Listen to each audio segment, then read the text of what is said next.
While the whole family was away, the girl secretly emptied out every last bit of the family's wealth, from her father's prized rare treasures, to her stepsister's jewelry, and even the private stash of money her stepmother had hidden away. She swept it all into a magical space. You see, the girl had transmigrated into the very novel she'd been reading. In the original story, the character she replaced had been a wealthy young lady, but after her mother died, she was constantly exploited by her stepmother's family. Her father had even stolen away her late mother's inheritance. In the end, she suffered a truly miserable fate. Now, her father and stepmother were plotting once again, trying to trick her into giving up her work placement and go to the countryside in place of her stepsister. They lied, claiming the whole family would soon move there as well, when in fact they just wanted to get rid of her and seize her mother's remaining fortune. But the transmigrated girl already knew how the entire plot would unfold. She also knew that the jade pendant left by her late mother was actually a powerful artifact. So she played along, pretending to agree to take her sister's spot in the countryside, and requested to bring her mother's jade pendant with her.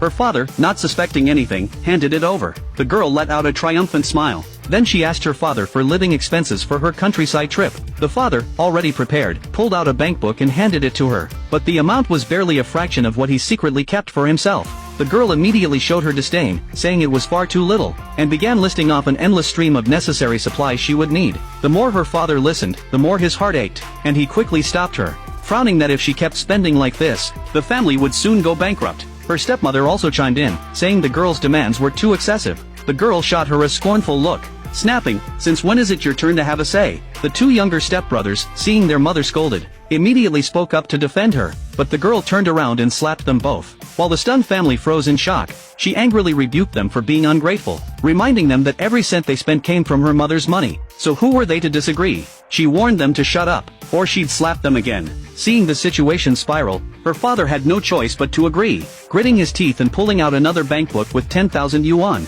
After that, the girl demanded to sever all ties with her father. The father, who had long wanted to cut ties with her anyway, happily signed the agreement on the spot, reminding her that tomorrow she had to hand over the work placement to her sister. The girl pretended to agree, then returned to her room to study the pendant's secret. Following what she'd read in the novel, she dripped a bit of her blood onto the jade. In the next instant, she was transported into a vast, empty space. Luckily, the pendant came with an intelligent system she could control with her thoughts, able to plant crops, water, cook, slaughter livestock, and more. The water there could even beautify skin and accelerate the growth of plants. Most amazing of all, she could instantly store anything from the outside into this space. Realizing this function, the girl wasted no time, and began collecting everything valuable from her house. While her father, stepmother, and their family believed their scheme had worked, lying about returning to their hometown in order to move her mother's assets, the girl took advantage of their absence to completely clean out the entire household.